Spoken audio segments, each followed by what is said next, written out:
licensed and protected. The journalists, too, bore striking similarities. Most worked low-paying jobs in remote areas controlled by corrupt officials. In their districts, bribery of journalists was the norm, but a lot of those assassinated were famous for being clean. Many had predicted they would be murdered if they kept at their reporting, but they persisted until the bloody end. Though both the Committee to Protect Journalists and Reporters Sans Frontières were scrupulous in their analysis of hundreds of kill cases, their summaries of the lives of these journalists were necessarily short, rarely more than an account of their last stories and a paragraph or two of professional resume. Neither organization attempted to guess at what made these individuals tick. Reading the brief descriptions of the victims left me wondering at the source of their bravery. They had dogged the lives of people who were immune to prosecution, but hadn't lived in the kinds of secure hotels used by foreign correspondents. Often, they went home to bungalows with nothing between them and murder but a quarter-inch plywood door.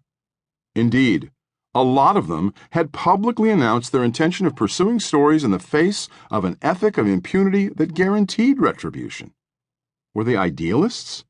Egotists? Devout believers in God? Were they motivated by a macho defiance of thugs? A revolutionary zeal to help the masses? Perhaps they had become so obsessed with a great story that they were blind to its consequences.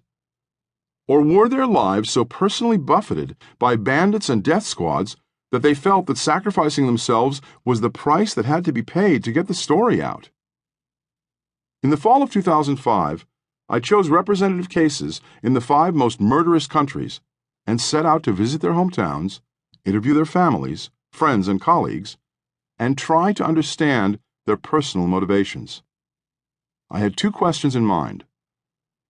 What makes a poor, small-town reporter stay on a story even though he has been threatened with certain death and offered handsome rewards if he looks the other way? What is it that allows entire societies to function like criminal enterprises, where truth-tellers are publicly killed and no charges are brought against the public figures who order the killings? When journalists are murdered, their lives and work explode, the shards driving deep into the bodies of those closest to them. The people who bore the pieces of these abbreviated lives shared with me the journalists' private and public sides, noble and flawed. The tales they told revealed that while each risked being murdered according to his or her own unique psychology, these journalists' professional goals were the same. They believed passionately in the principle that the powerful should be prevented from oppressing the weak. While fallible themselves, they went to work each morning with the conviction that the calling of journalism was to defend the defenseless. The criminals they faced believed in the opposite principle, that the weak offered opportunities for the enrichment of the powerful.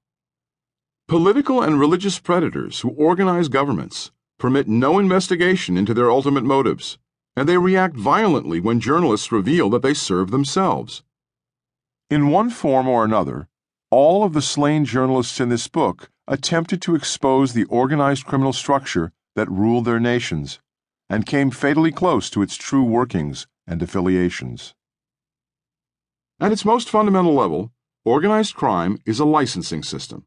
A gangster maneuvers or murders his way to the top and, to ensure he stays there, awards the right to engage in illegal activities in his territory, expecting tribute in return and providing protection from the law. That single mechanism governs all the nations where journalists are being murdered in greatest numbers. It follows the universal modus operandi. The rise to power is always accompanied by the return of favors, but with a twist. In nations run according to the principle of organized crime, favors are returned in the currency of impunity. Thus, political or religious rulers act like gang bosses, appointing their subordinates to bureaucracies with the understanding that while their salaries will be low, their incomes will be high.